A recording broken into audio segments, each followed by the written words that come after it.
Kaze muri kino kiganiro c'amakuru yo muri kano kanya aho tugiye kubereka ino video nkuko mubibona rero iki ni igitero gihejeje kuba kino gitero kikaba gikozwe n'ingabo z'Uburusiya iki gitero kikaba cakozwe n'indege zateye za misile zinyaruka cane gose za hypersonic missile.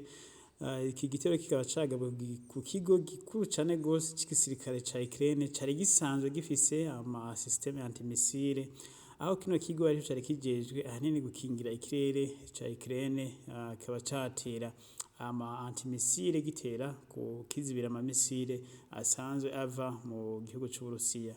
Uburusiya rero bwavuye bukoresha rero izi missile zidashobora kuzibirwa n'izi antimissile.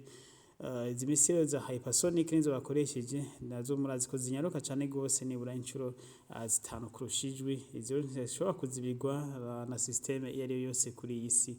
Nizo zakoresheje rero murabona ko kino kigo ca namwe Kuri aho cahiye kigatokombera nkuko biri ku bushikiranganje bwo kwivuna abansi bw'Uburusiya, bavuga ko kino kigo arico cari cabaye target yabo uno munsi, aho nkuko bari baramutse bashaka kugitokombeza by'ukuri babishitseko.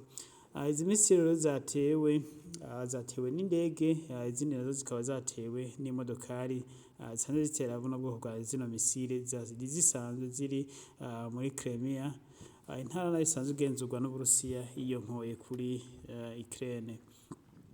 Igihugu rero c'Uburusiya nkuko biboneka ntabwo by'ukuri gishaka guhagarika zino ntambara, nabwo ibiganiro bibandanya benshi babona ko ari gusamaza amakungu igihugu c'Uburusiya kidashaka guhagarika intambara.